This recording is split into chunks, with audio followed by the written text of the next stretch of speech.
Praise God. Happy anniversary po. Palakpakan muna natin si Lord. Amen.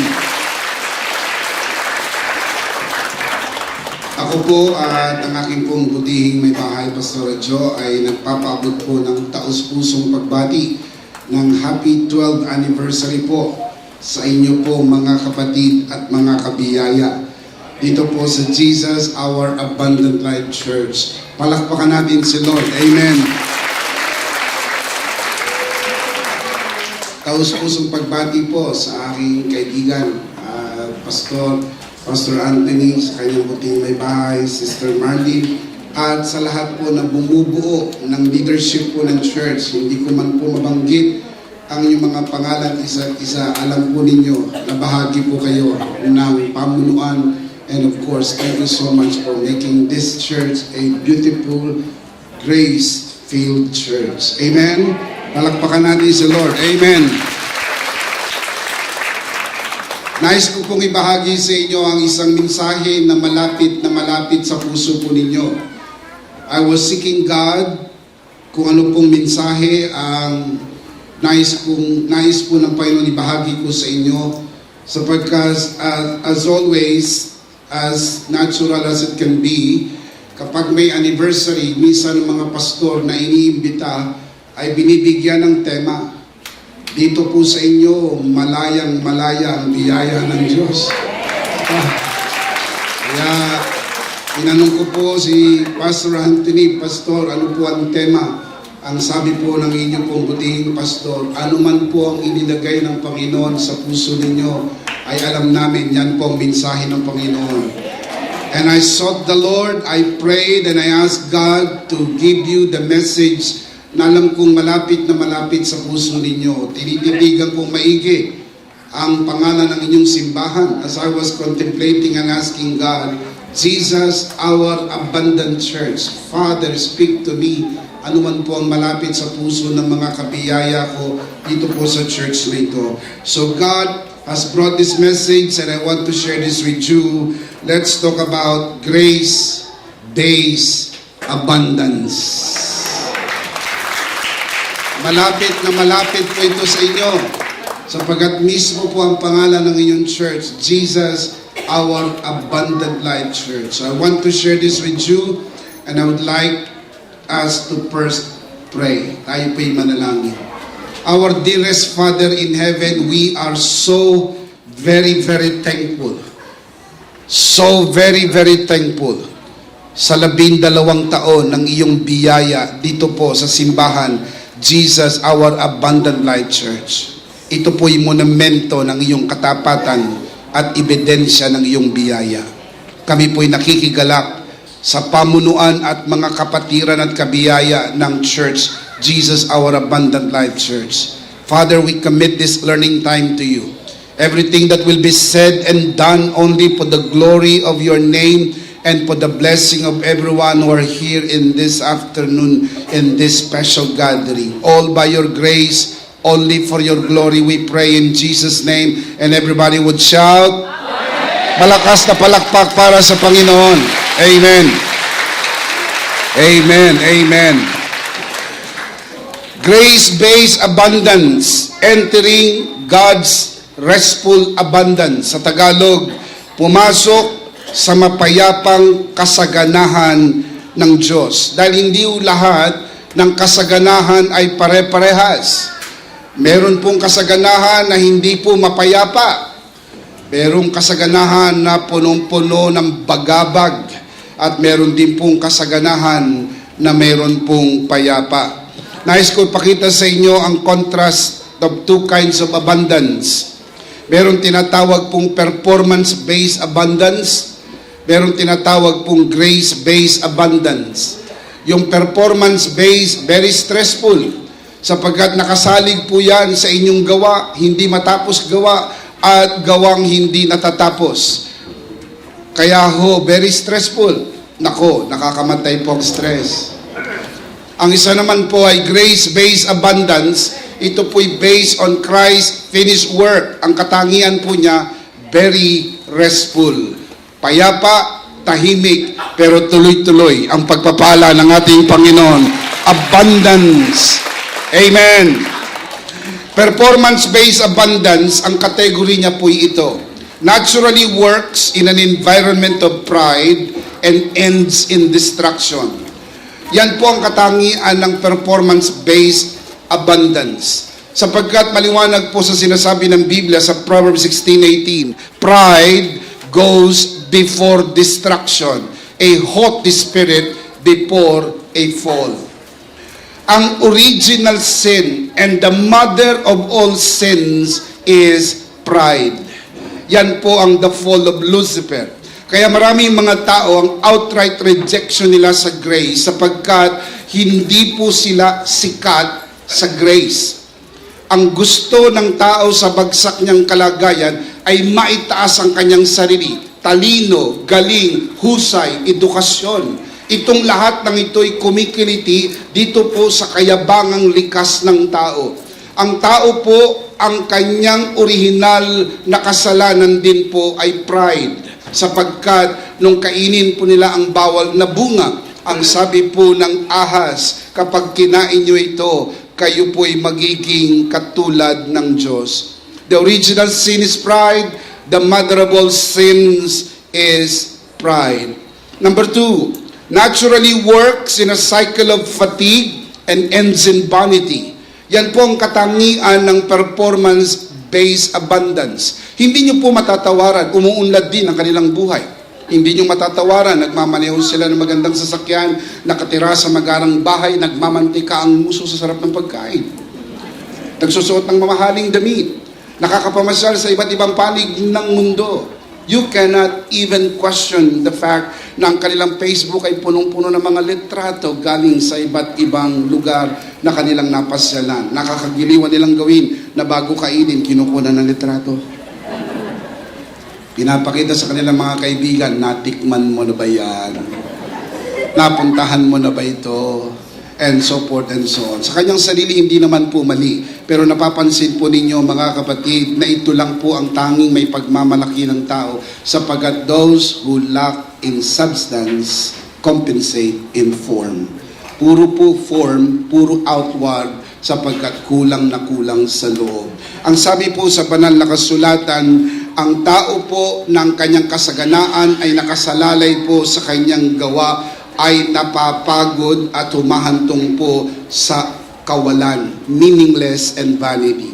Let me show you what Solomon said in Ecclesiastes chapter 1 verse 1 and 2. Let me serve this notice. When Solomon wrote this, he was in his backslidden condition.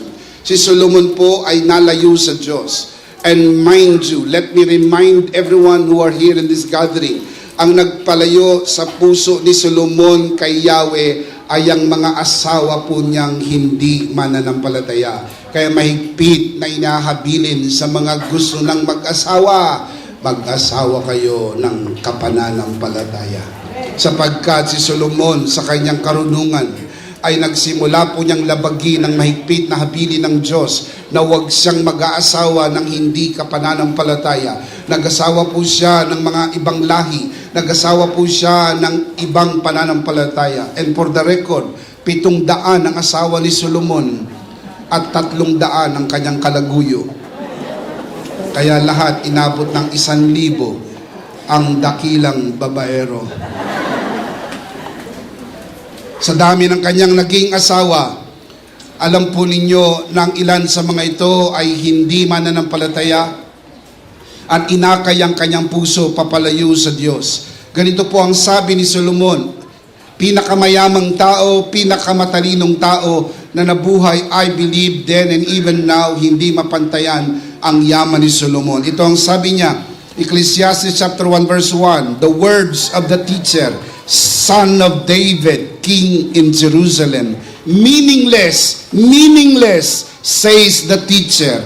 Utterly meaningless. Everything is meaningless. Paano masasabi ng isang tao ang mga salitang ito? Vanity, vanity. Everything is vanity. Bakit? Sapagkat kapag ka ang lahat ng bagay ay umiikot lang sa mundo ng buhay mo, hiwalay sa Diyos, wala pong kabuluhan ang lahat ng bagay.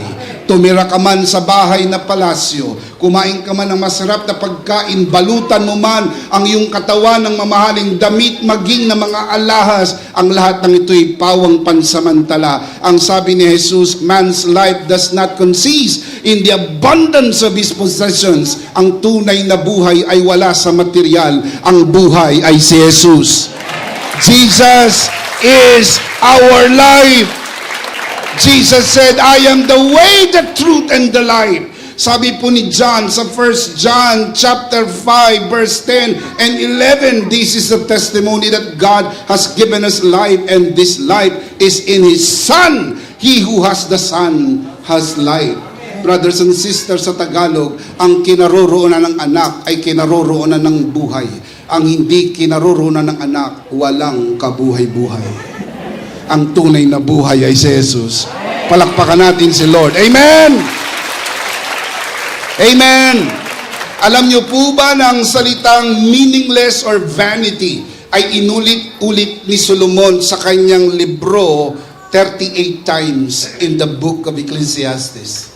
Seemingly, this is the very heartbeat of a person away from God. Pag ang tao po malayo sa Diyos, walang kabuluhan ang lahat ng bagay. Malungkot, natatakot kang matulog sa gabi sapagkat kung ika'y mamatay, hindi mo alam kung saan ka pupunta. Hindi naman malamig pero parang giniginaw ka. Hindi naman mainit pero init na init ka. Sapagkat hindi mapalagay ang iyong kalooban. Sapagkat hindi ka nilikha ng Diyos sa mga bagay-bagay. Nilikha ka ng Diyos para sa Kanya. Kaya walang bagay na makapupuno ng iyong buhay. Magkakaroon lang ng buhay. Pag natagpuan mo ang tunay na buhay, walang iba kundi si Jesus. Si Jesus ang tunay na buhay. Interesting, sinimulan niya ang Ecclesiastes, meaningless, meaningless, meaningless, utterly meaningless. To your surprise, look at Ecclesiastes, chapter 12, verse 8. The last chapter. Look at this. Meaningless, meaningless, says the teacher. Meaningless, meaningless. Wow! Hindi ba kayo nagulat? Sinimula ng meaningless, tinapos ang libro meaningless, sapagkat ganyan po ang buhay ng tao. Kapag hiwalay sa Diyos, ipinanganak ng walang kabuluhan, at pag hindi natagpuan ng Diyos, wala ring kabuluhan, sapagkat ang tunay na buhay ay nasa Diyos. Sa Diyos mo lang matatagpuan kung bakit ka ipinanganak, bakit ka nandito, at pagkatapos ng buhay dito, saan ka pupunta, sapagkat hiwalay sa ugat ng lahat ng buhay, walang tunay na buhay. Dahil si Jesus ang buhay. Brothers and sisters, the people spend first 40 years of their lives to gain wealth at the expense of their health. Then they will spend their last 40 years to regain their health at the expense of their wealth. Foolishness, isn't it? Ang laking kalokohan. Unang 40 taon, gusto mong yumaman. Nung yumaman ka, ang susunod na 40 taon, kukunin mo ang kayamanang naimbak mo para bawiin ang kalusugang nawala sa iyo sa pagtugis mo sa kayamanan. Maraming mga tao ang hindi na halos natutulog, kumita lang ng pera. Merong pumasok 6 to 2, hindi pa umuwi, tumuloy pa ng 2 to 10. Dapat uwian na, hindi pa umuwi, tumuloy pa ng 10 to 6. Nung umuwi, hindi alam kung saan ang bahay, umuwi sa maling bahay. Lumaki ang problema. Brothers and sisters, itinakda ng Diyos ng tao'y may pahinga sapagkat hindi lahat tungkol sa pera. Pag natagpuan mo ang Diyos, kaya kang pasaganain ng Panginoon nang hindi mo kailangan patayin ang iyong katawan. Look up here and look at my eyes and remember this the rest of your life. Pag natagpuan mo ang sikreto ng tunay na kasaganaan, kaya kang pasaganain ng Diyos na hindi mo sinasakripisyo ang iyong kalusugan. Hindi mo sinasakripisyo ang iyong asawa. Hindi mo sinasakripisyo ang iyong mga anak sapagkat ang tunay na kasaganaan ay nasa ating Panginoon. Tunay na kasaganaan. I mean the real one. Ang tunay na kasaganaan. Sabi po sa aklat ng Kawikaan, ang Diyos ay nagpapayaman sa sinuman ng walang kasamang kabagabagan. Merong pong yumayaman pero bagabag na bagabag. Napansin nyo habang yumayaman, tumataas ang pader. Habang yumayaman, dumadami ang bili-bili niyang insurance. Sapagkat bagabag na bagabag, bagabag na bagabag, yung iba hindi makatulog. Ang problema naman ng iba, hindi magising. Ang sabi sa Biblia, ang tulog ay kaloob ni Yahweh sa mga taong nangatatakot sa Panginoon. Amen! Now, it is very important for you to see this I call the wheels of life. Look at the wheels of life. Nung ipinanganak ka, isinakay ka sa gulong, pag matanda ka na, isasakay ka uli sa gulong. And this is, to no offense, this is just what we call the fact of life. Pag ang buhay po ay ganyan lang at hiwalay sa tunay na pag-asa, and I suppose, tama si William Shakespeare, eat, drink, and be merry, for tomorrow you will be a dot of dust. But I submit to you, brothers and sisters, hindi po nagtatapos ang buhay ng tao pagka nagpantay ang kanyang paa at pumikit ang kanyang mata. Merong pangakong buhay na walang hanggan sa piling ng Panginoon na sa kanya'y sumampalataya. Jesus said, I am the light, I am the resurrection and the life. He who believes in me shall never die. He who believes in me will live forever. Ang tunay na buhay ay nasa ating Panginoon. Today, we are going to talk about other kind of abundance. What I try to share with you, yung binanggit ko po sa inyo ay introduction pala. Handa na po ba kayo? Palakpakan natin si Lord. Amen. Man, we're just so excited to come here. Hindi namin expect na ganun kami kaagad dumating, but we're so excited. Umalis kami sa Valenzuela. Mula pa paglabas po namin ng expressway, ang traffic po ay bumper to bumper. And I begin to pray. The Bible says, when you face a great mountain, just shout, grace, grace to it. Then I begin to shout in my heart of hearts, grace, grace to it. God will make a way. Oh, lumuwag masyado, napaaga dating namin. Palakpakan si Lord. Hallelujah! I want to share with you, brothers and sisters, about grace-based abundance. This kind of abundance is solely based on the finished work of Jesus Christ, because this is the abundance given to every child of God. This is where the misunderstanding comes in. If all by grace, then where do my works come in? Sinasabi ng iba, oh, yan na. Yung mga grace people, mga kabiyaya, puro kayo biyaya, puro kayo biyaya. Wala na bang gagawin? Wala na bang gagawin? Nagtataka ko kung ba't nila tinatanong na walang gagawin, samantalang yung kausap niya maraming ginagawa. Siyang nagtatanong, siyang walang ginagawa. Wala bang gagawin? Wala bang gagawin? Grace people are not lazy people. Tinatausap ako na ibang mga pastor, kayo mga grace preachers walang gagawin. Umuwi po kagabi, 1:00 ng madaling araw, galing po kami sa CJ ng Obando. Hindi po kami tamad. Ang inyong mga pastors po rito ay masipag sapagkat pumupunta pa po sila ng Makati para patuloy na magsanay, patuloy na hubugin ang sarili at magpandain ang sarili sa gawain ng mensahe ng biyaya upang ang buong Batangas ay maabot ng mensahe ng ating Panginoon. This province and even this city belongs to the grace of our Lord Jesus Christ. Now, this may take time, I believe with all of my heart. But I believe also, maaaring hindi agad magaganap na isang magdamag. But one thing I realize, sa isang paglilingkod, tinuruan po ako ng Panginoon, bawal mainip. Sabihin mo sa katabi mo, bawal mainip. Bawal. Bawal. You have to wait. You have to wait. Kapag natutunan mo maghintay, nang may pagpapakumbaba, mararanasan mo yung biyaya ng Diyos na umaapaw, sapagkat ang biyaya ng Diyos ay hindi premyo, ang biyaya ng Diyos ay regalo. This is where grace-based performance teaching comes in. Grace-based performance. May ginagawa, pero hindi idinadagdag sa biyaya, kundi mismo yung biyaya ay gumagawa sa iyo. Dahil ang biyaya ng Diyos ay mabisa. Hindi mo siya kailangan dagdagan ng gawa. Kailangan mo siyang i-allow. Kailangan mo siyang payagang gumawa sa iyo. Tulad na sabi ng Apostol Pablo, 1 Corinthians 15:10. But by the grace of God, I am what I am. And His grace to me was not without effect. No, I work harder than all of them. Yet not I, but the grace of God that was with me. Hindi po siya tamad. Siya po ang sumulat ng kalahati ng Bagong Tipan. Siya po'y misyonero, siya po'y pastor, siya po'y conference speaker, siya po'y active, siya po ay mainit, maalab, mapoy, naglilingkod sa Panginoon. Pero ang sabi niya, hindi ito sa akin. Ito'y biyaya ng Diyos na sumasa akin. The grace of God that was within me.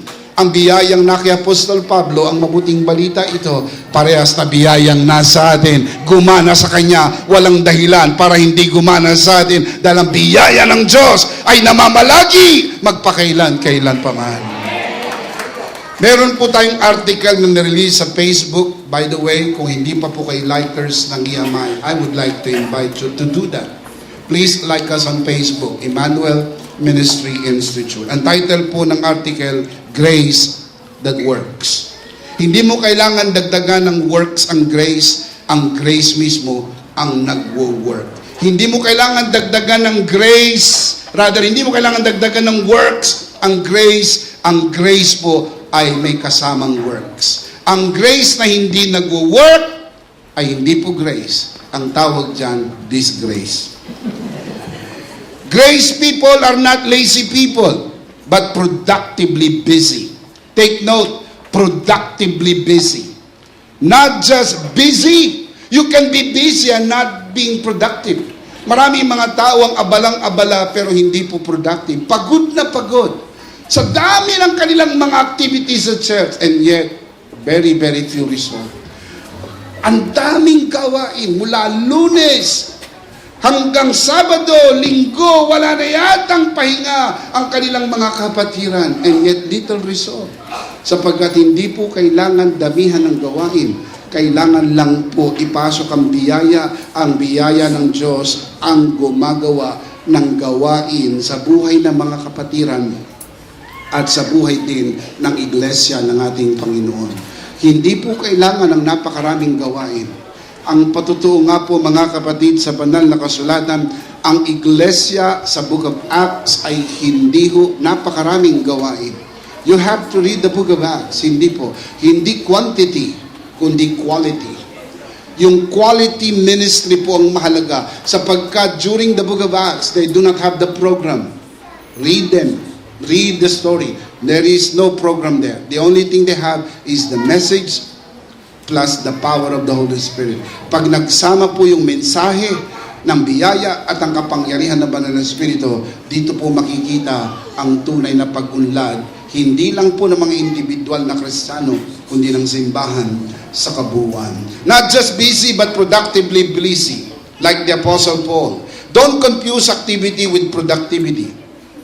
Just because you're active does not mean you are productive. Marami po. You can just do anything. Pwede kang mag-iikot dito na mag-iikot maghapon and very, very active ka. Pinapawisan ka mula ulo hanggang paa and yet you are not accomplishing anything. Being busy does not mean you are productive. Brothers and sisters, yung grace ni God will make you productive. Sapagat yun po ay hindi gawa ng tao, yun po ay gawa ng Diyos. Let me put it this way.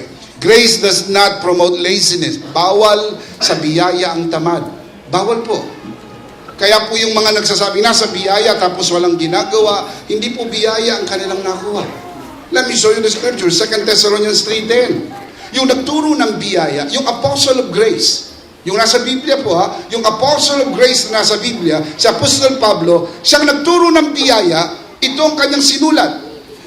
For even when we were with you, we gave you this rule. Look at this. What's the rule? If a man will not work, he shall not eat. Tagalogin natin, ang ayaw magtrabaho, huwag pakainin. Pero isang matutuklasan mo, kung sino walang trabaho, mas malakas kumain.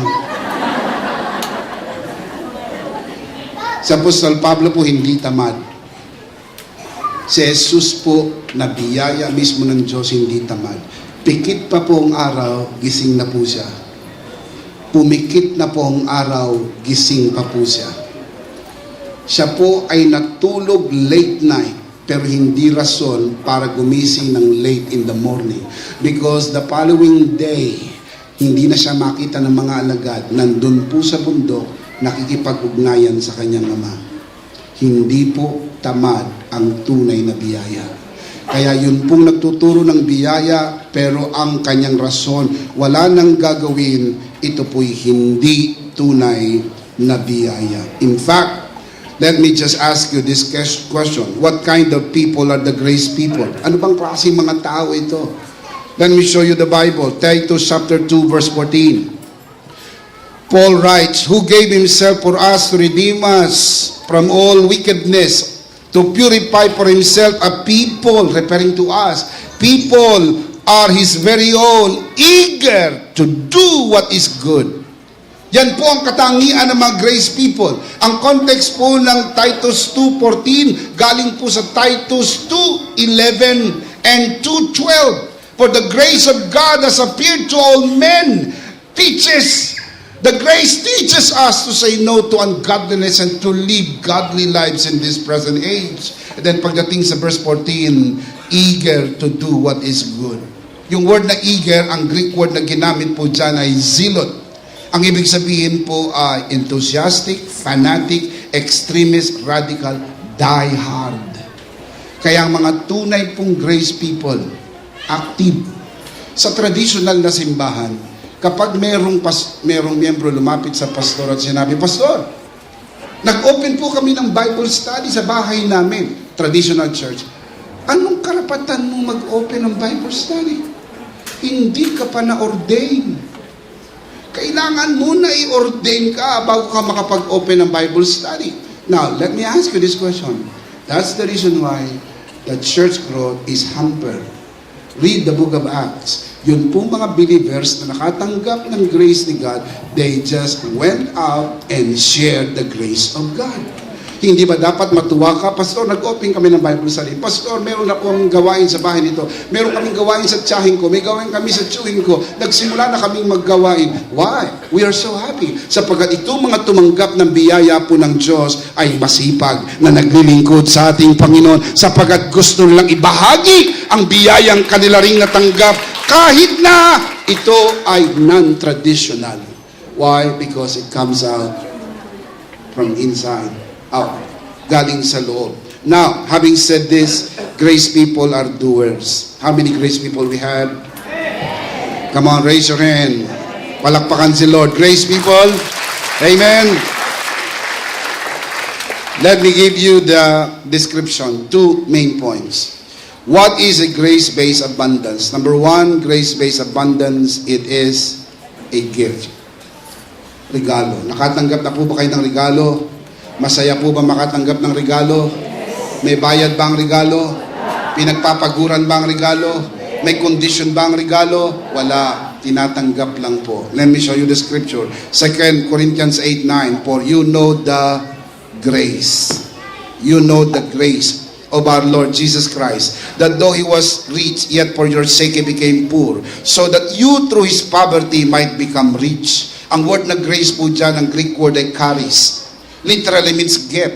Kapag binasa niyan, this is the gift of our Lord Jesus Christ. Sa matuling salita, ito'y regalo ni Jesucristo sa atin. Hindi po premyo ng iyong mahabang pananalangin, hindi po premyo ng iyong kasipagan, hindi po premyo ng iyong pagbibigayan. Please don't get me wrong, dapat manalangin, dapat masipag, dapat magbigay, pero hindi po para idagdag sa tinapos na gawa ni Kristo. Ito'y resulta ng biyaya ng Diyos na nasa iyo. Nananalangin ka, masipag ka, nagbibigay ka, sapagkat natanggap mo ang biyaya ng Diyos at hindi para bayaran at hindi para bilhin ang biyaya ng Diyos.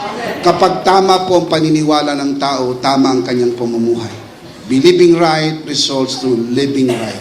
Maraming mga tao, mali ang pamumuhay dahil nagsisimula po sa maling paniniwala. Look at this. The gift of our Lord Jesus Christ. Ibang mga preachers, ay parang takot na takot sa preaching ng prosperity. Kaya minsan pag nakakarinig sila ng kasaganaan, oh, prosperity preacher yan, prosperity preacher yan. Walang tanong ko sa inyo, sino ba gusto nyo pakinggan? Poverty preacher? Dalawa lang naman ang pwede nyo pakinggan, prosperity or poverty. Oh, sabi nila, ay prosperity gospel yan. Wrong. Basahin niyo ang Bible, walang prosperity gospel. There is only one gospel, that is the gospel of grace. It just so happened na yung prosperity is part of the grace of God. Bahagi po yon ng biyaya ng Diyos. Pero mali naman kung ang message mo lang ay puro prosperity. Yun po yung mga prosperity preacher. Wala nang ibang mensahe linggo-linggo tungkol sa pera. Mukha na silang Jose Rizal. Pera, pera, pera, pera. Hindi naman. Pero kung paminsan nababanggit po yan, talagang nasa Biblia po yan. Sapagkat hindi naman po pwedeng takasan ng katuluran, kailangan nyo ng pera. Hindi nyo na ba kailangan ng pera? Sino rito hindi na kailangan ng pera? Pamigay nyo na. Kailangan natin. Pag pumunta ka sa tindahan at sabi mo, pagbilan nga po ng tinapay, ang ibibigay mo, literal na pera. Hindi ka naman pwedeng magsabi, pagbilan nga po ng tinapay, tapos may inaabot ka. Sabi ng tinder, ano yan? Hindi mo ba nakikita? Itong spiritual na pera. Sabi ng tindera, sandali lang po, pasok sa loob. Meron siyang sinupot, ibinibigay sa iyo. Ano to? Yan naman ang spiritual na tinapay. Dahil spiritual na pera ay binabayad mo, binibigyan ka ng spiritual na tinapay. Sino sa inyo naniniwala, kailangan bayaran ng apartment, kailangan bayaran ng kuryente, kailangan pag-aralin ng anak, kailangan pong buhayin ang apo. Oh, di ba? Kailangan po magtulong, kailangan po ang magbigay.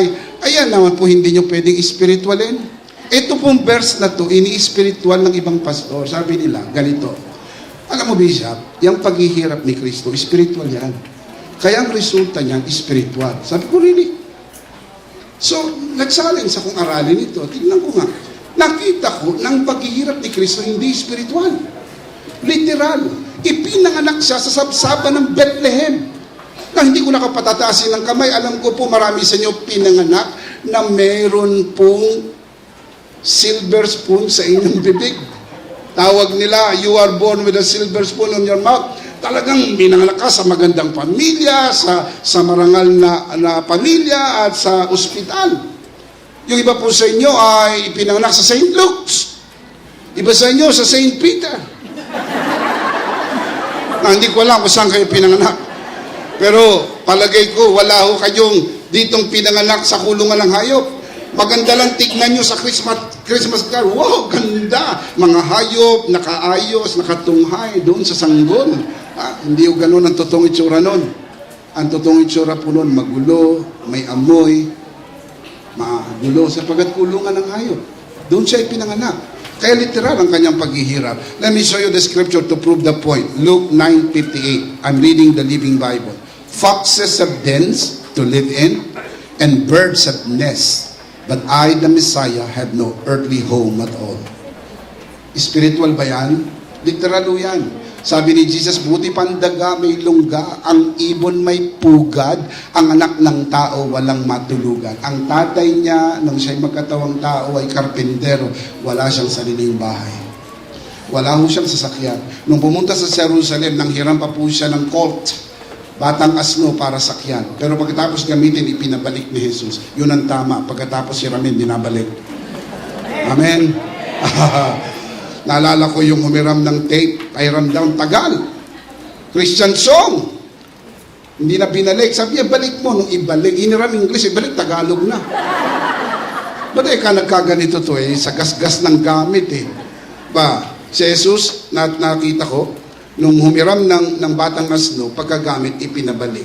Wala ho siyang sariling kayamanan. In fact, sabi rito sa Luke 9:58, Jesus told him, foxes have holes and birds have nests, but the Son of Man has nowhere to sleep. In fact, doon po sa bahay na magkakapatid na Lazarus, Martha, and Mary, nagpagawa sila ng kwarto para kay Jesus at tuwing dadaan po siya doon sa lugar po nila sa Bethany ay meron po matutulugan si Jesus. Kasi wala po siyang mga condominiums na kung saan po siya abutin at doon siya matutulog. Alam niyo mga kapatid kung ba't ganito kahirap si Jesus? Na-miss out ng ibang nagbabasa ng Bible. Ito ang dahilan kung bakit naghirap si Jesus. Bakit? Sapagkat kung maniniwala ka sa Kanya, hindi ka na kailangan maghirap dahil sinalo niya ang iyong kahirapan at sa sandaling maniwala ka, iaangat niya ang buhay mo. Shout amen. Hindi naman po pwedeng naghirap na si Jesus, maghirap ka pa. Ang tawag dyan, double jeopardy. Double black eye, naghirap na si Jesus, naghirap ka pa. Si Jesus nga, mahirap pa sa daga. Buti pa ang daga, may lungga si Jesus, wala. Tsaka by the way, huwag kayo maniwalang mahirap ang daga. Mayaman no, tignan nyo si Mickey Mouse. Oh. Mayaman yan. Pero si Jesus, mahirap pa sa daga.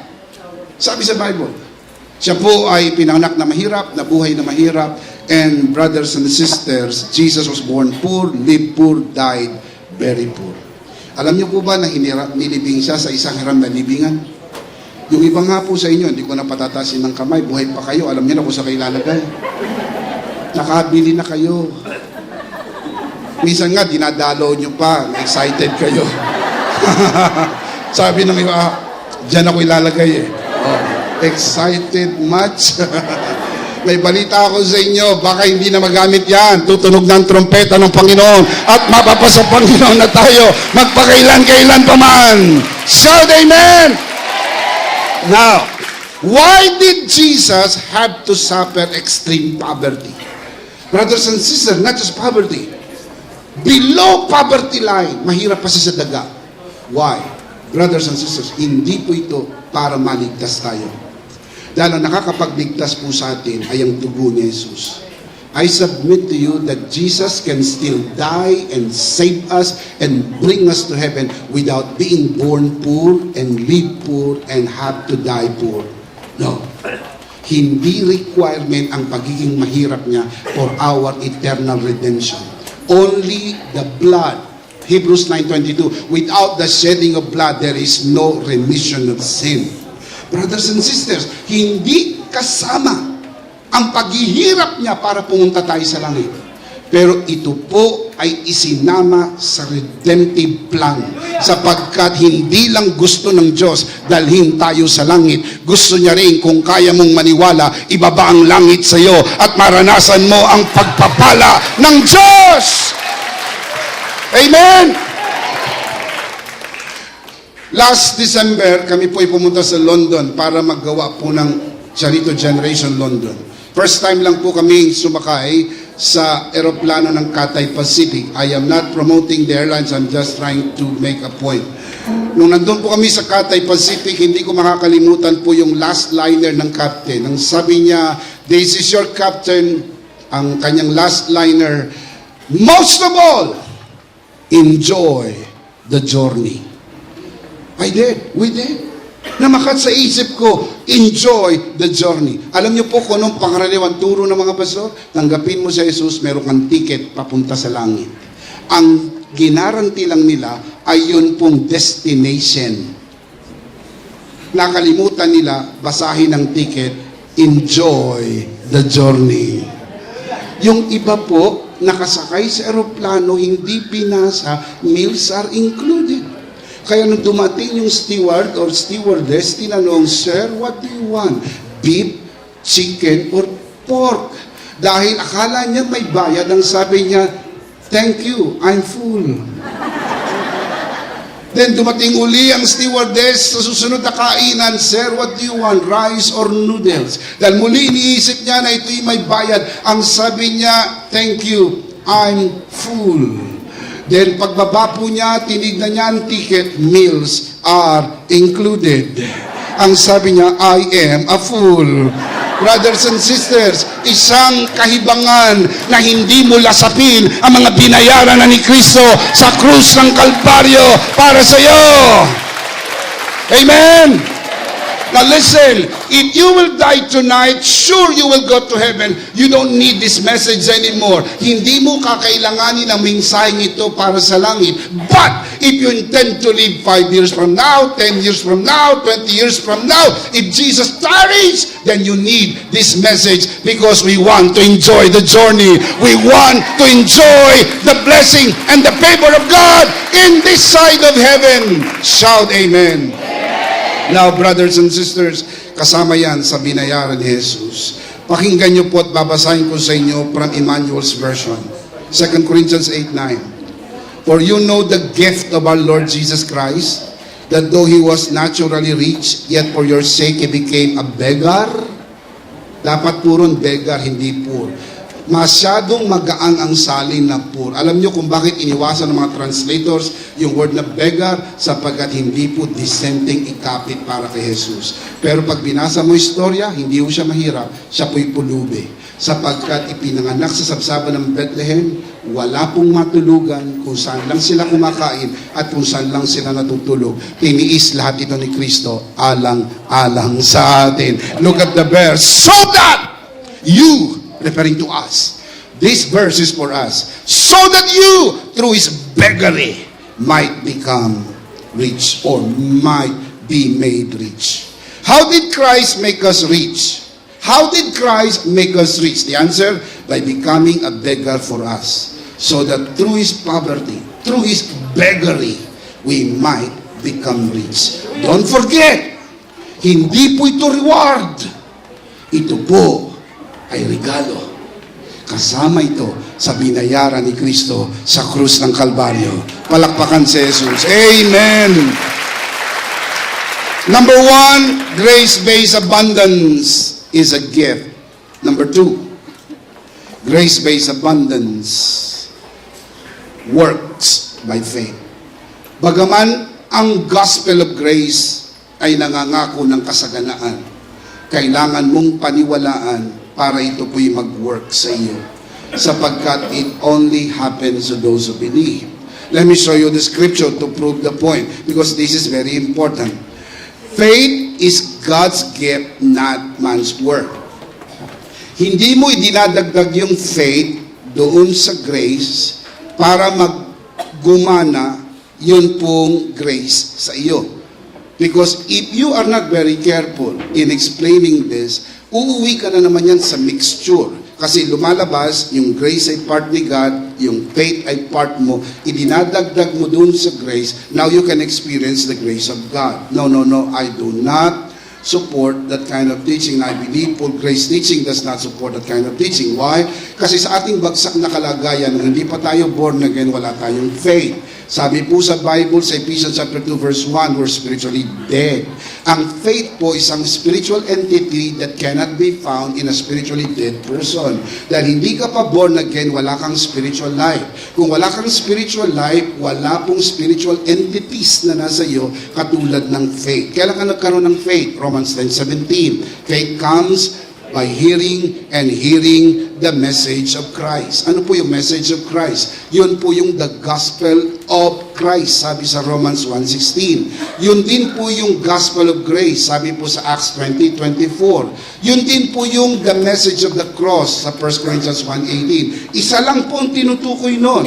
Nung marinig mo po yun, nagdala ng faith. Nung magkaroon ka ng faith, tumawag ka. Romans 10:13, whoever calls on the name of the Lord shall be saved. Nung tumawag ka, naligtas ka. Kailan ka naligtas? Nung tumawag ka. Bakit tumawag ka? Meron kang pananampalataya. Paano ka nagkaroon ng pananampalataya? Dala nung mensaheng narinig mo sa tinapos na gawa ni Kristo. Paano mo narinig yun? Merong nangaral. Paano nagkaroon ng mangangaral? Merong Diyos na nagsugo ng mangangaral. Yung mangangaral ay nangaral. Narinig mo ang pangangaral.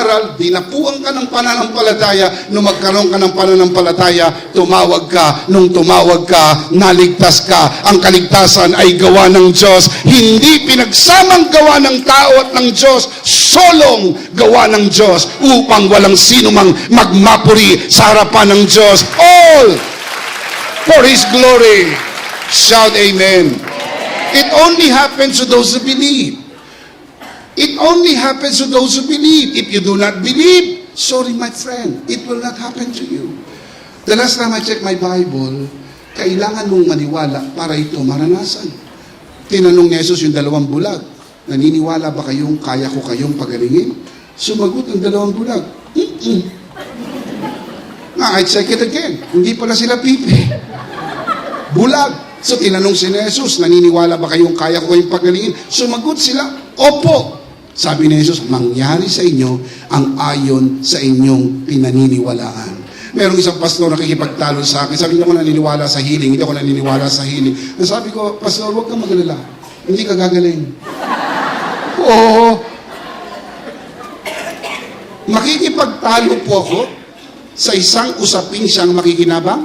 No way.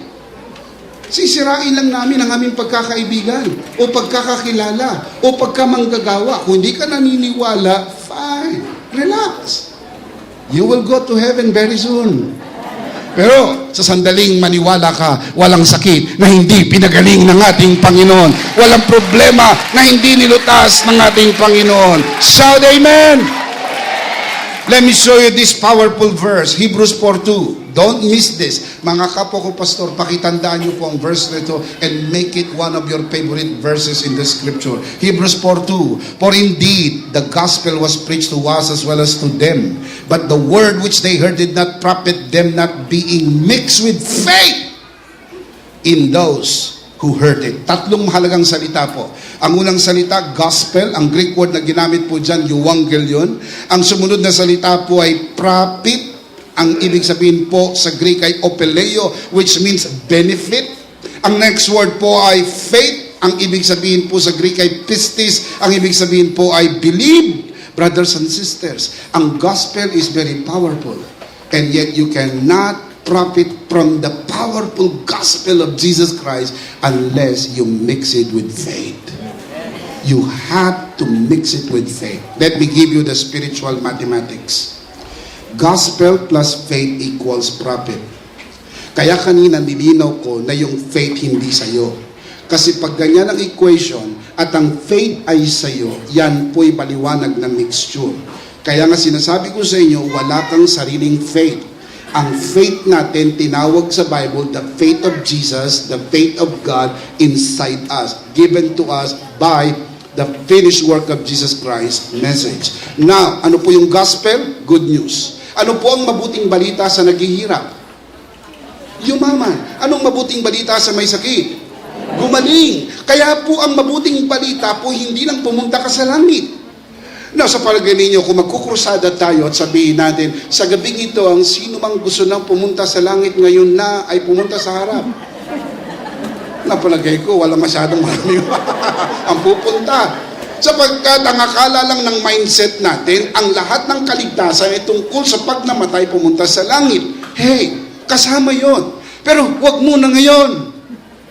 Amen. We still live. We still need to live. Kailangan nating mabuhay. Kailangan pa natin ibahagi ang minsang ito sa mas maraming bilang ng tao. Now listen, spiritual equation, grace, the gospel of grace plus faith equals profit.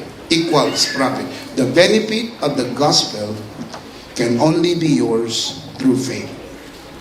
Kailangan mong i-mix ng faith. Saan magagaling ang faith? Yung faith na nagligtas sa'yo, yun din ang faith na gagamitin mo para sa iyong kaginhawaan at para sa iyong kagalingan. Wala pong dalawang klase ng faith. Walang faith pang langit at walang faith pang lupa. Sabi sa Bible, there is only one faith. The faith that saves you. Kaya tatanungin kita, naniniwala ka ba pag namatay ka pupunta ka sa langit? Wow, wow, wow, oo naman! Oo naman! Tanungin ko, ba't ka naniniwala pag namatay ka pupunta ka sa langit? Eh, sabi sa Bible! Good! Kaya ka naniniwala pag namatay ka, pupunta ka sa langit dahil sabi sa Bible. Naniniwala ka ba may langit? Sana naman. Sana naman. Kung ganito na ako kahirap sa buhay na ito, wala pang langit, bay grabe na. So naniniwala naman ako sigurong may langit. Naniniwala pero siguro naniniwala naman ako sigurong may langit. Pag namatay ka, pupunta ka sa langit. Sabi ko sa kanya, kung naniniwala ka na pag namatay ka, pupunta ka sa langit, sa Biblia mo binabase, bakit hindi mo kayang paniwalaan na si Kristo'y naghirap para yumaman ka, si Kristo'y nabugbog para gumaling ka, parehas ding Biblia ang pinanggagalingan nun. It is strange. Kaya mong maniwala ang papuntang langit, hindi mo kayang maniwala ng mga bagay na panlupa. Sa totoo, mas madaling maniwala para sa kagalingan, mas madaling maniwala sa kaginhawaan, kaysa maniwala papuntang langit. Dahil ang langit hindi mo maabot. Ang kaginhawaan kaya, abot mo bulsa mo, abot mo pitaka mo, abot mo bag mo. Ang kalusugan mo, nararamdaman mo. So anything that is down here is much easier to believe. So itong clue, kung kaya mong maniwala pag namatay ka, pupunta ka sa langit, ganun din. Kaya mo ring maniwala na si Kristo dahil sa kanyang sakripisyo, ibinaba niya ang langit sa iyo so you can enjoy the blessing and the favor of God. Shout amen. Romans 5:2. Dalawang verse ang gusto kong tandaan ng mga kapwa ko, pastor. Madaling tandaan. 4:2, 5:2. 5:2, Romans. Through whom we have gained access by faith into this grace in which we now stand. Where are we now? In grace. We're not standing in grace. The way to access the grace where we stand, the way we access it is by faith. Access in the Greek is prosogoge, which means admission. The only way you can access grace is by faith. Ladies and gentlemen, brothers and sisters, I'm starting to close. There is no other way. There is only one way to access it, and it is by faith. What is grace? Grace is everything that Christ has died for on the cross for you. Lahat ng ikinamatay niya para sa iyo. Hindi lang po para maligtas ka, kundi kasama ang lahat. Blessed be the God and Father of our Lord Jesus Christ, who has blessed us with every blessing in heavenly places in Christ. Sabi sa Bible, meron tayong eternal redemption, Hebrews chapter 9 verse 12. Meron tayong healing, 1 Peter chapter 2 verse 34. Meron tayong blessing and favor, Ephesians 1:3.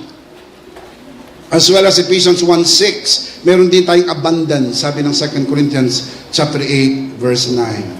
Through the finished work of Jesus Christ, you have become charito, blessed and highly favored of God.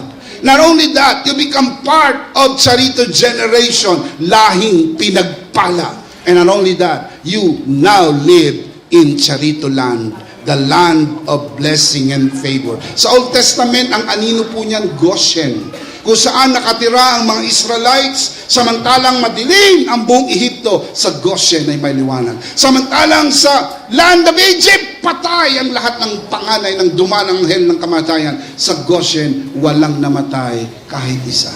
Alam niyo po mga kapatid, narinig ko minsan sinabi ng isang pastor, walang namatay sa Goshen, maraming namatay sa Egypt. Well, partly right, but partly wrong. Meron pong namatay sa Goshen. I read it again. Sinek ko, may namatay. Ang namatay sa Goshen ay ang tupa. Sinagot nung tupa ang kamatayang nakaamba sa sinumang panganay sa lupain ng Goshen. Ang tupa, mga kapatid, doon sa lupain ng Goshen ay anino ni Kristo. Kung ang anino ay gumana, higit ang ginawa ni Kristo sa krus ng Kalbaryo para sa atin. Jesus died so that we will never die, upang tayo mabuhay at di na mamatay kailan paman, sapagkat si Jesus ang ating buhay at meron tayong buhay na walang hanggan kay Jesus. Meron po akong booklet na isinulat, ang title po, Healing Bread. I believe this with all of my heart. Na sa pamagitan po ng ostya, ang bugbog na katawan ni Kristo, simbolo ay merong kagaling. We have tested it many times. Mga terminal cancer, mga taong tinanggihan ng ospital. When you begin to believe na sa Jesus ay nabugbog at nasugatan, at ang simbolo ng kanyang bugbog na katawan, you begin to apply, then you know for a fact, hindi lang po siya namatay para iligtas ka. Siya rin po'y nabugbog at nasugatan para gumaling ka. Check niyo pong Old Testament, ang tupa bago patayin, hindi po binubugbog. Ginigilitan ng leg at sinasalo ang dugo sapagkat ang dugo ay para sa kaligtasan. Pero ang katawan ng tupa, iniihaw. Meaning, ang katawan ng tupa isinasubject sa judgment upang sa pamagitan ng katawan ni Jesus, ang ating sakit ay gumaling. He was wounded for our transgression, bruised for our iniquities. The chastisement of our peace was upon him, and by his stripes we are healed. Do you believe? I'm asking you now, I'm starting close. Do you believe? How many believers we have tonight? Come on, raise your hand. Do you believe? Now my next question is, can you believe? Some people, they want to believe. Katulad nung mama na mayroon pong anak na may malubhang karamdaman. Ang sabi ni Jesus, do you believe? Ang sabi ng mama, I want to believe. But help my unbelief. Gusto niyang maniwala pero hindi niya kayang maniwala. Kaya ang tanong ko sa inyo, hindi lang kung kayo naniniwala, can you believe? The answer is, yes you can. Why? Because inside your born-again spirit, you have the faith of God. Pag na-born again ka na po, ang pananampalataya ng Diyos ay nasa iyo na. Kaya kung kaya mong maniwala na pinatawad ka na at ligtas ka na, kaya mo ring maniwala na sa sugat ni Jesus, pinagaling ka na, sa kahirapan ni Jesus, pinaginhawa ka na, sapagat parehas nagawa ang pinanggalingan nito. How can I release my faith? How can I release my faith? By declaring it. It's not enough to say, I believe in my mind. You have to say it with your mouth, I believe. Look at the scripture, 2 Corinthians 4:13. It is written, I believe, therefore I have spoken. With the same spirit of faith, we also believe and therefore speak. Alam niyo po ba ang katawang walang espiritu'y patay?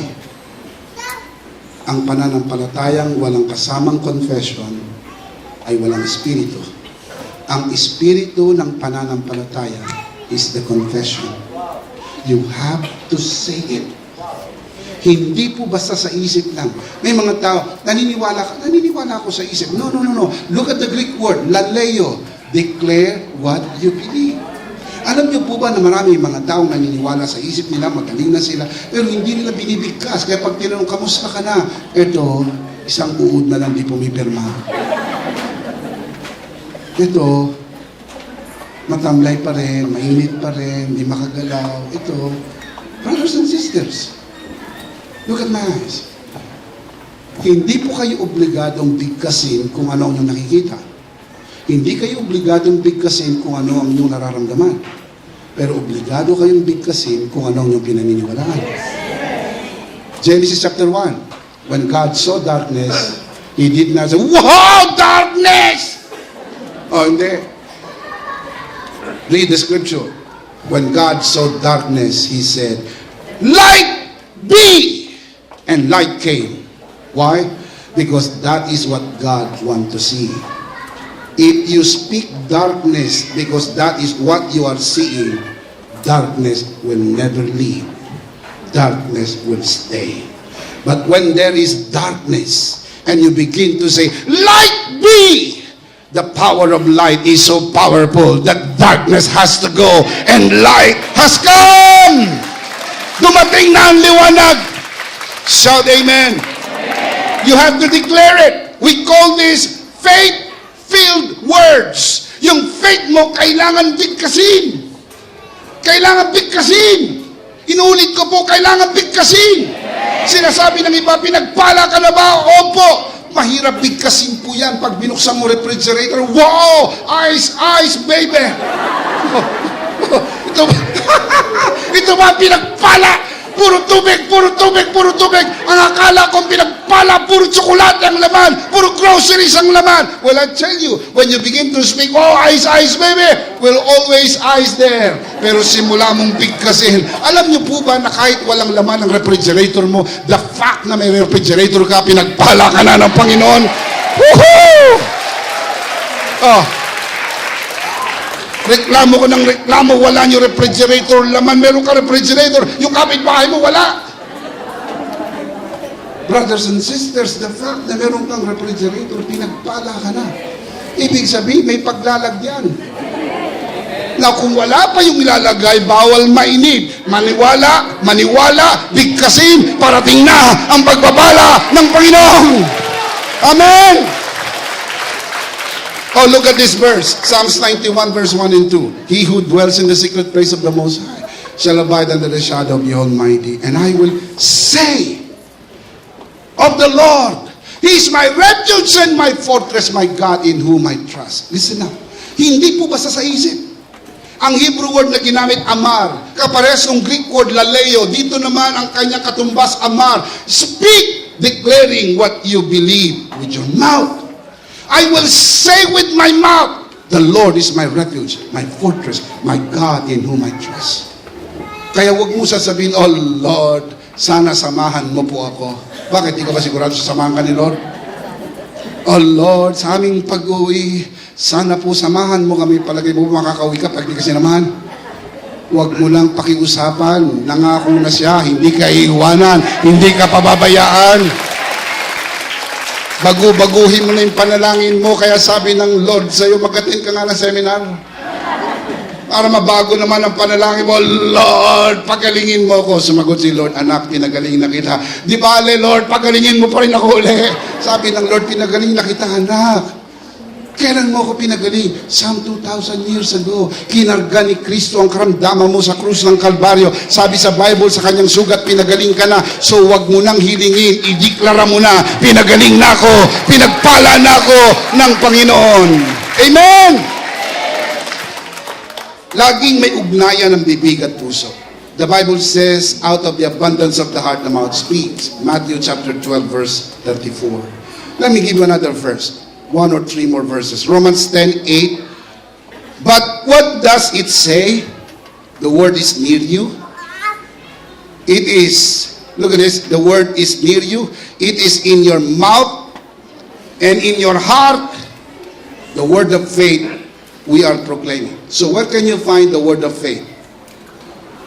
Look at the verse. May sinasabi ang verse natin. The word is near you. Malapit lang sa iyong word. Ang tinutukoy na word po is the word of faith. Saan matatagpuan ang word of faith? Mouth and heart. Oh, hindi po sa heart lang, sa mouth. Hindi po sa mouth, sa heart. Dalawang lugar. Look at verse 9. If you confess with your mouth, Jesus is Lord, and believe in your heart that God raised him from the dead, what will happen to you? You'll be saved. Verse 10. It is with your heart that you believe and are justified, and with your mouth that you confess and are saved. Laging magkatugma ang puso at ang bibig. Pag pinaniwalaan ang puso mo, bigkasin mo na. Huwag kang padala sa galaw ng stock market. Huwag kang padala sa inflation ng dollar. Huwag kang magpadala, mga kapatid, sa nakikita ng eyes at nababalitaan at nararamdaman. Always focus on the truth declared in the Word of God. Amen? Proverbs 4:23. Above all else, guard your heart. The Bible did not say, guard your mouth. Guard your heart. For out of the abundance of the heart, mouth speaks. Kaya ang bibig po, outlet lang ng heart. Kaya kita nyo, pag ang puso puno ng karumihan, ang dumi ng bibig. Pag ang puso puno ng galit, palamura. Pag ang puso puno ng kapasusan, malaswa magsalita. Pero pag ang puso puno ng pananampalataya, ang salita ay puro pananampalataya. Numbers 14:28. So tell them, God is speaking to the people of Israel. God is speaking to Moses and the message for the people of Israel. Tell them, as surely as I live, declares the Lord, I will do to you the very things I heard you say. Nakikinig ang Lord sa sinasabi ng iyong bibig. Nagpadala si Moses ng 12 spies para manmanan ng Kadesh Barnea for 40 days. Pagkatapos ng 40 days, bumalik sila. Ang sabi ng 10 na mga espiya, di natin kaya. Para na tayong mga tipaklong, mangangamatay tayong lahat. Pero meron 2 spies boys. Ang pangalan ay si Joshua at si Caleb. Ang sabi nila, kayang-kaya natin. Para lang silang tinapay sa atin. Nakakita ba kayo taong tumakbong papalayo sa tinapay? Oo, ang tinapay po hindi nila layuan. Ang alam ko, tinapay sinasalakay. Ang tinapay sinusugod. Kaya excited si Joshua. Sabi ni Joshua, sugurin na natin! Pero sabi po nung 10, mamamatay tayo. What happened? All of them died. Sabi po ng mga historians, around 3 million people walk out from the land of Egypt going to the promised land. Sa original na 3 million people, approximately, only 2 original people who went out there were able to enter the promised land. Ano na itong mga nakasama ni Joshua? Ito na po yung mga ipinanganak sa wilderness. Ito po yung new generation. Ito na yung bagong lahi. Lahat ng lahi na naniwala, we are all gonna die, we're all gonna die, all of them died. Remember, you can speak your own defeat. You can speak your own death. Do not speak death. Speak life, because life and death is in the power of your tongue. So speak life. Anong sabi po ni Joshua at ni Caleb? We are able to go up and take the country. Possess the land from the Jordan to the sea. Though the giants may be there to hinder, our God has given us the victory. Hindi po sinabi, our God will give us the victory. No. Faith is able to see it's done. God has given us, past participle, God has given us the victory. Panahon na para bigkasin mo yung tinapos na gawa ni Kristo. Pinagpala na ako, pinagaling na ako, pinatawad na ako, ligtas na ako sa pangalan ni Jesus. And true enough, God was so pleased with these two guys. Sabi po ng Numbers 14:30, not one of you will enter the land I swore with uplifted hands. Make your hope. Except Caleb, son of Jephunneh, and Joshua, son of Nun. The last lang I checked, si Joshua ay anak ng madre.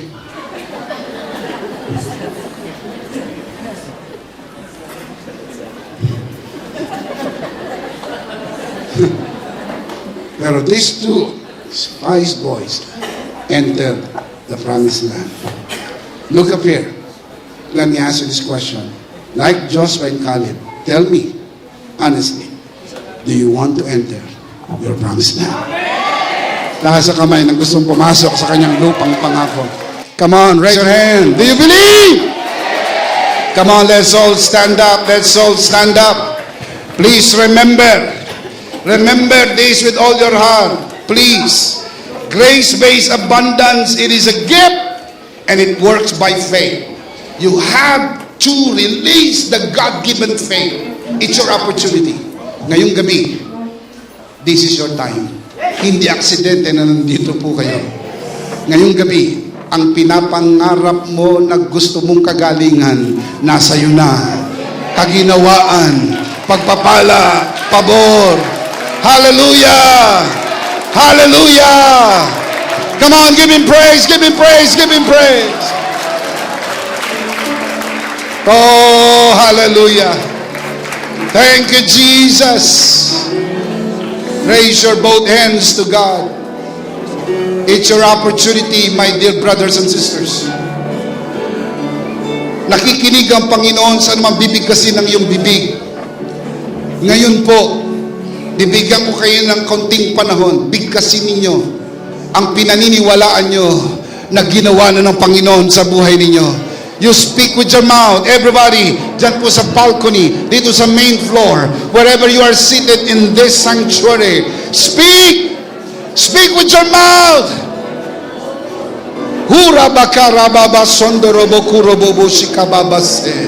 Father, you are in this gathering. You are in this house. We honor you tonight.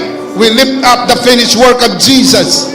If Jesus be lifted up, you will draw all men to you, Father. Oh, hallelujah. Praise God, praise God, praise God, praise God. Nakataas po ang dalawang kamay. Nakataas ang ating dalawang kamay. Nais ko po manalangin ng pagtanggap. Kung kayo po'y baguhan, you have to pray this prayer as a prayer of acceptance for the first time. Pero kung kayo po'y datihan, if not asking too much, I will ask you to pray with us also. Hindi ho para maligtas, dahil ligtas na po kayo. Para lang gabayan natin ang ating mga mahal na bisita, panauhin. That they would know what to do, that they would pray, and we will pray. Everybody, mula sa main sanctuary, up there in the balcony, I can sense the presence of God in this gathering. Oh, hallelujah. Manalangin po tayo ng pagtanggap. Panginoong Jesus, ako po'y makasalanan. Hindi ko kayang iligtas ang aking sarili. Ako'y mapapahamak ng hiwalay sa iyo. Ngayong gabi, narinig ko ang mabuting balita. ako po'y naniniwala. Tinatanggap kita sa aking puso bilang aking Panginoon at aking tagapagligtas. Sa pangalan ni Jesus. Amen. Ako na lang po mananalangin, Ama, batid mo ang puso ng sinuman. Walang lingid sa iyong kaalaman sa lahat ng sinumang narito sa loob ng sanctuary na ito. Father, kung ito po'y pinanalangin nila for the first time, I pray that you would save them tonight. Niligtas mo na po sila ngayong gabi, pinatawad, inako na iyong anak. Ngayon ang dalangin namin, magsimula ang kanilang paglago sa biyaya ng Diyos. Father, we commit them into your hands. We commit everyone into your hands. Lahat ng may sakit na naparito, lahat po ng may sakit na naparito, dinideklara namin sa sugat ni Jesus, kami ay magaling na. Sa pangalan ni Jesus, angkinin niyo po ang iyong kagalingan. You have to receive it. I claim it. I claim it. I believe it. I speak in the name of Jesus. Oh, yes. Oh, God.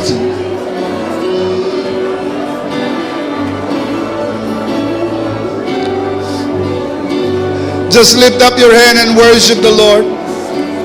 It is just so good. God's presence is in this place. Hallelujah. Thank you, Jesus.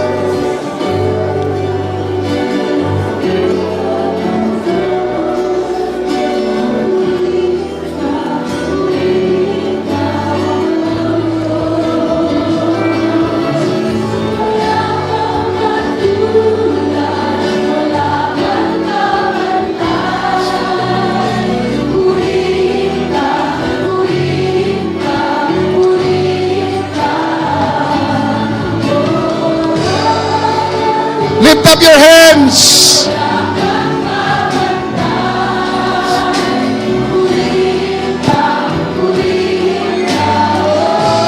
Purihin ka, Diyos.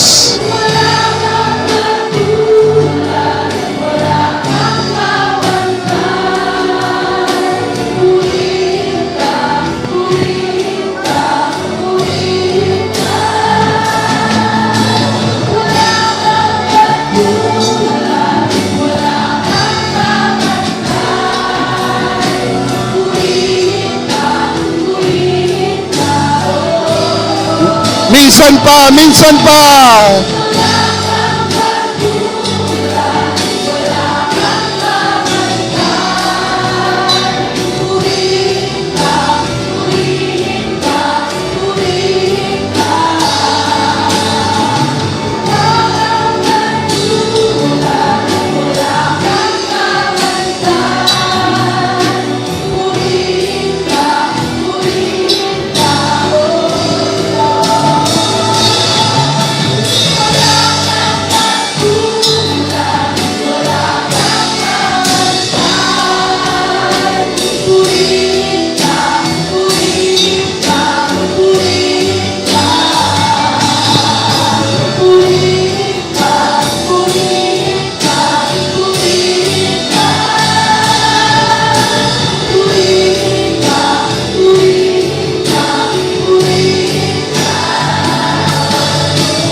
Purihin ka, Lord.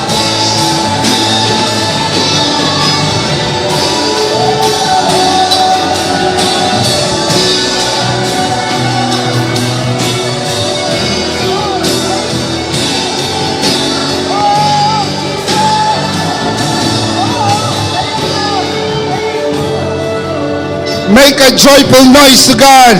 Make His praise glorious in our hearts. Give Him praise. Let us fill this place with the praises of God. For the Lord our God is awesome, powerful, grace. Hallelujah.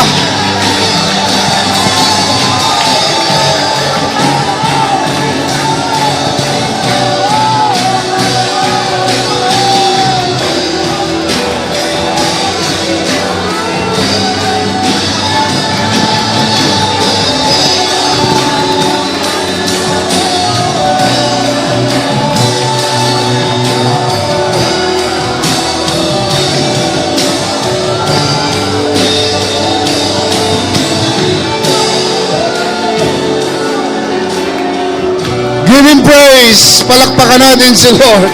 Woo! Awesome! Awesome!